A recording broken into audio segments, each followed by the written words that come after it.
नमस्कार दोस्तों, कैसे हैं आप सब। माता काली की आशीर्वाद से सभी प्रसन्न होंगे। आप सभी का स्वागत है मेरे YouTube चैनल वैदिक ज्ञान में। अगर आपको मेरा वीडियो पसंद आ रहा है तो मेरे चैनल को लाइक, सब्सक्राइब और बेल आइकन को दबाकर ऑल का बटन दबाना ना भूले, जो भी मेरे द्वारा डाली गई वीडियो आप तक जल्दी से जल्दी पहुंचे। धन्यवाद। अब चलते हैं अपने वीडियो पर। आज का टॉपिक है, रामकृष्ण समझते थे कि माँ काली ने पकड़ा हुआ है उनका हाथ।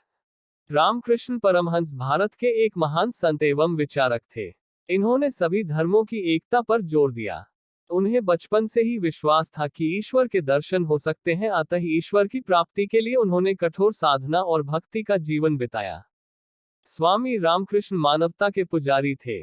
साधना के फलस्वरूप वह इस निष्कर्ष पर पहुंचे कि संसार के सभी धर्म सच्चे हैं और उनमें कोई भिन्नता नहीं। वे ईश्वर तक पहुंचने के भिन्न भिन्न साधन मात्र हैं। सतत प्रयासों के बाद भी रामकृष्ण का मन अध्ययन अध्यापन में नहीं लग पाया।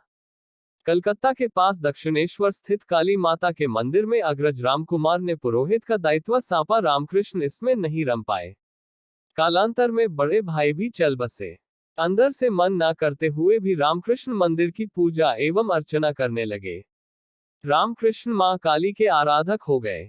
20 वर्ष की अवस्था में अनवरत साधना करते करते माता की कृपा से इन्हें परम दिव्य ज्ञान प्राप्त हुआ।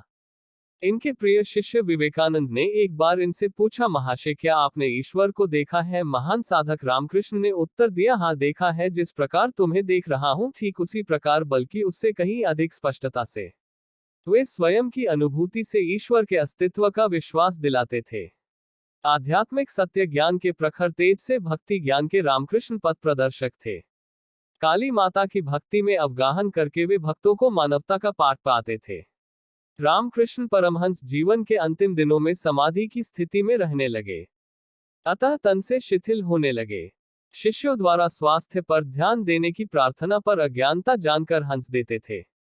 रामकृष्ण के परमप्रिय शिष्य विवेकानंद कुछ समय हिमालय के किसी एकांत स्थान पर तपस्या करना चाहते थे।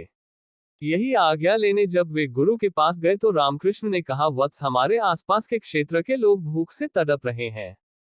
चारों ओर अज्ञान का अंधेरा छाया है। यहाँ लोग रोते चिल्लाते रहें और तुम हिमालय की किसी गुफा में समाधि के आनंद में निमग्न रहो, क्या तुम्हारी आत्मा स्वीकारेगी। इससे विवेकानंद दरिद्र नारायण की सेवा में लग गए। रामकृष्ण महान योगी, उच्चकोटि के साधक व विचारक थे। सेवा पथ को ईश्वरीय प्रशस्त मानकर अनेकता में एकता का दर्शन करते थे। सेवा से समाज की सुरक्षा चाहते थे। गले में सूजन को जब डॉक्टरों ने कैंसर बताकर समाधि लेने और वार्तालाप से मना किया तब भी वे मुस्कुराए।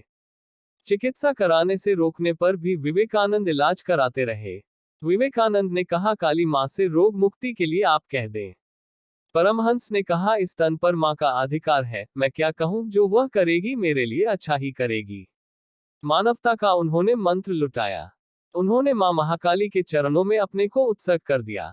वे भाव में इतने तन में रहने लगे कि लोग उन्हें पागल समझते। वे घंटों ध्यान करते और मां के दर्शनों के लिए तड़पते। एक दिन अर्धरात्रि को जब व्याकुलता सीमा पर पहुंची तब जगदम्बा ने प्रत्यक्ष होकर कृतार्थ कर दिया। गदाधर अब परमहंस रामकृष्ण ठाकुर हो गए। 15 अगस्त 1886 को 3 बार काली का नाम उच्चारण कर रामकृष्ण समाधि में लीन हो गए। रामकृष्ण समझते थे कि उन्होंने मां काली का हाथ नहीं पकड़ा हुआ है, अपितु मां काली ने उनका हाथ पकड़ा हुआ है। इस कारण उनको कभी किसी के कथन की कोई चिंता ही नहीं रही। रामकृष्ण परमहंस को कौन नहीं जानता, वो एक ऐसे सिद्धयोगी पुरुष थे जिन्होंने अपने आध्यात्मिक साधना से मां काली की भक्ति को पा लिया था और इसी कारण उन्हें रोज मां काली के दर्शन आसानी से हो जाते थे। पश्चिम बंगाल के एक छोटे से गांव कामारपुकुर में जन्मे रामकृष्ण परमहंस मां काली के सच्चे भक्त थे। उन्होंने कोई शिक्षा ग्रहण नहीं की थी, ना ही वह कभी स्कूल गए थे, ना तो उन्हें संस्कृत आती थी और ना ही अंग्रेजी जैसी भाषाओं का ज्ञान था। ना ही वो किसी सभा में भाषण देते थे, लेकिन वो सिर्फ मां काली को जानते थे। सिर्फ इसी वजह से उनका साक्षात्कार मां काली से हर रोज हो जाता था।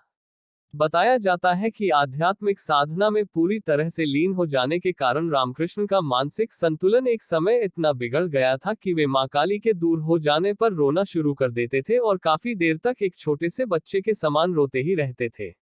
तब उनके परिवार वालों ने फैसला किया कि वे जल्द ही उनका विवाह कर देंगे, जिससे गृहस्थ जीवन में जाने के बाद वो ठीक हो सके। उनका विवाह भी करा दिया गया, लेकिन रामकृष्ण की भक्ति साधना में कोई परिवर्तन नहीं आया। एक बार उनकी पत्नी शारदा के सवाल के पूछा कि वो उन्हें किस रूप में देखते हैं, तो रामकृष्ण परमहंस ने जवाब दिया कि उसी मां काली के रूप में जो दक्षिणेश्वर मंदिर में विराजमान है। वे सिर्फ अपनी पत्नी को ही नहीं बल्कि समस्त महिलाओं व बच्चियों को मां काली के रूप में ही देखते थे। आज भी वो मंदिर के साथ वो मूर्ति उसी जगह पर स्थित है जहां पर रामकृष्ण ने इनका पूजन किया था। इस जगह का नाम है काली गोदा।